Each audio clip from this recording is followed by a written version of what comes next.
Hola, ¿qué tal? Soy Evelyn López y voy a hablar sobre los derechos reales. Los derechos reales eran básicamente el derecho absoluto que facultaba la conducta propia y facultaba la conducta que tenía el titular sobre una cosa. Algunos derechos reales era el derecho de la propiedad, que era la facultad que tenía una persona al tener una cosa. Los derechos reales sobre una cosa ajena se le llamaba jura in re aliena. Otro derecho real era el derecho de la garantía, que era cuando una persona tenía algo de otra persona y garantizando el pago de una deuda que se tenía anteriormente. Los derechos reales facultaban el actuar de una persona de forma directa, no se necesitaba algún intermediario entre estos. Son oponibles a cualquier tercero, que todo el mundo debe de respetar este derecho y estaban protegidas por acciones reales. Las cosas eran cualquier objeto que podía servir de utilidad para el hombre. No todas las cosas se podían apropiar por un particular y había restricciones, así como las cosas que estaban fuera del comercio. Estas cosas estaban fuera del comercio por razones del derecho divino, que eran, por ejemplo, las raes sacrae o sagradas, que eran los terrenos, edificios y algunos objetos sagrados al culto. Las res religiosas, que eran las cosas destinadas al culto doméstico, como los sepulcros. Las res santae o santas, que son como los muros y las puertas de la ciudad, que estaban encomendados a la protección de alguna divinidad. Y las que estaban fuera del comercio por derechos humanos eran las res comunes, que son las que son de uso común para todos los hombres, como el aire, el agua corriente, el mar y las costas del mar. Y por último, las res publicae, que pertenecen al pueblo romano, como un ente jurídico, que son como las carreteras, los puertos, ríos, edificios públicos y las calles de la ciudad. En cambio, las cosas que sí se podían apropiar por algún individuo eran las que se llamaban in commercium y se clasificaban en 7. La primera se llamaba res mancipi y res nec mancipi. Las primeras eran los terrenos y las casas de los ciudadanos romanos que estaban en suelo itálico. Las servidumbres de paso y los esclavos y los animales de tiro y carga que estaban en estas propiedades. Todo lo demás era no mancipi o res nec mancipi. Para la transmisión de res mancipi era necesario acudir a alguno de los actos solemnes como la mancipatio.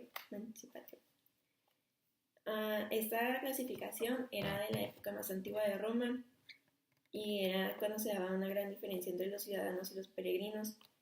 Una vez que y entre los terrenos itálicos y los terrenos provinciales. Una vez que se va desapareciendo esta diferencia, pues esta clasificación básicamente desaparece.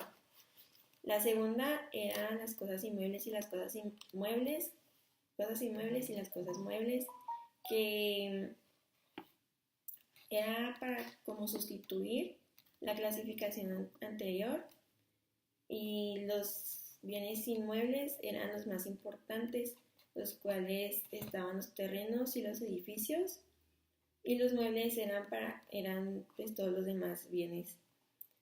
Para la venta de las cosas inmuebles se requirió de mayores requisitos y de formas solemnes en la época imperial, en el derecho imperial. Las cosas corporales e incorporales, las corporales eran las que podían apreciarse con los sentidos, que podían ser tangibles, y las incorporales son los que no podían ser tangibles, como lo es una herencia o el derecho. Las cosas divisibles e indivisibles. Las cosas divisibles eran las cosas que se podían como separar y de todas maneras conservaba su valor, como un ejemplo era la tela. Los indivisibles eran los que no se podían dividir, o si se dividían pues perdían su valor, así como era una pintura, por ejemplo. Las cosas principales y accesorias. Las cosas principales eran las cosas que sirven de un inmediato y sirven a la necesidad del hombre, como por ejemplo un terreno. Y las accesorias son las que dependen de otra cosa, como por ejemplo un árbol. Las cosas accesorias son los frutos, y estas se podían dividir en dos, que son los pendentes y los percepti. Estas cosas son que cuando se individualizaban de la cosa principal. Los pendentes son los que todavía no han sido separados de la cosa principal y pertenecen al mismo dueño, y los percepti son los que podían pertenecer a otra persona mientras tenga el derecho sobre la cosa, aunque no sea del mismo propietario. Las cosas fungibles y las no fungibles. Bueno, las cosas fungibles son las que podían ser sustituidas por el mismo género, como era el vino, el trigo o el dinero. Y estas cosas para los romanos se individualizaban al contarlas, medirlas o pesarlas. Y las cosas fungibles son las que no se podían sustituir unas con las otras, porque ya están dotadas de individualidad propia, como un cuadro, por ejemplo.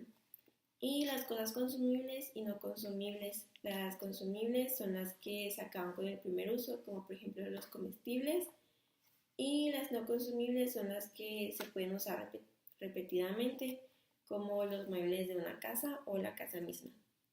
La posesión era el poder de hecho que una persona ejerce sobre una cosa. Podía retenerla y disponerla ya como si fuera el propietario. Muchos romanistas contemporáneos afirman que para el derecho romano la posesión no era un derecho, sino una situación de hecho, y para argumentar su afirmación citaron varias partes del digesto. La posesión de hecho constituye un hecho natural que no tiene relevancia para el derecho. En el momento solo adquiriría que se desempeñe determinada función de naturaleza, como era el ejercicio de un derecho, el cumplimiento de un deber, la violación de un deber y el supuesto para la producción de consecuencias, que eran los derechos y deberes, o su modificación y transmisión o extinción. La posesión se constituía de dos elementos que eran de carácter objetivo y subjetivo. Las de carácter objetivo se llamaba corpus y era el control o poder físico que se tenía sobre la cosa, y el de carácter subjetivo, que se llamaba animus possidendi o animus, era la intención de por qué se tenía las cosas. Al principio solo se podían adquirir las cosas corporales, pero con el paso del tiempo también se podían adquirir las cosas incorporales, como lo eran los derechos, por ejemplo. El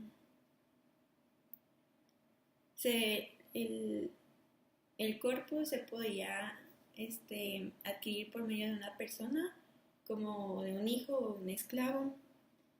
La posesión de un inmueble era suficiente con introducirse a él, y la cosa mueble era con quedarse puestas a disposición del poseedor. El animus era básicamente era necesaria la capacidad jurídica para poder adquirir la posesión. Los romanos distinguieron la posesión entre injusta e injusta, y de buena fe y de mala fe. La justa era cuando no se dañaba, cuando no se perjudicaba a un poseedor anterior, y de injusta pues totalmente lo contrario, que era cuando al adquirir una cosa se perjudicaba al poseedor que antes la tuvo. Era cuando se adquiría de manera violenta o clandestinamente o en virtud de un precario. Y los de buena fe eran cuando el poseedor cree tener el derecho a la posesión, y el de mala fe pues cuando se sabe que no lo tiene, como el caso de un ladrón.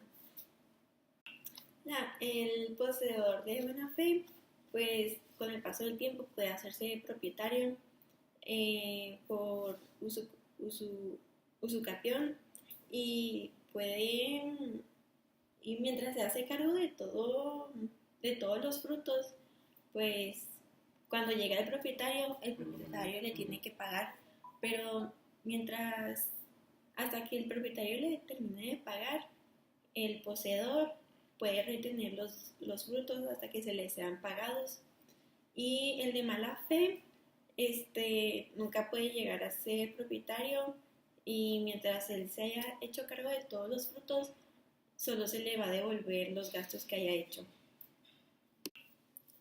La protección posesoria era para demandar el reconocimiento o para la protección frente a un despojo.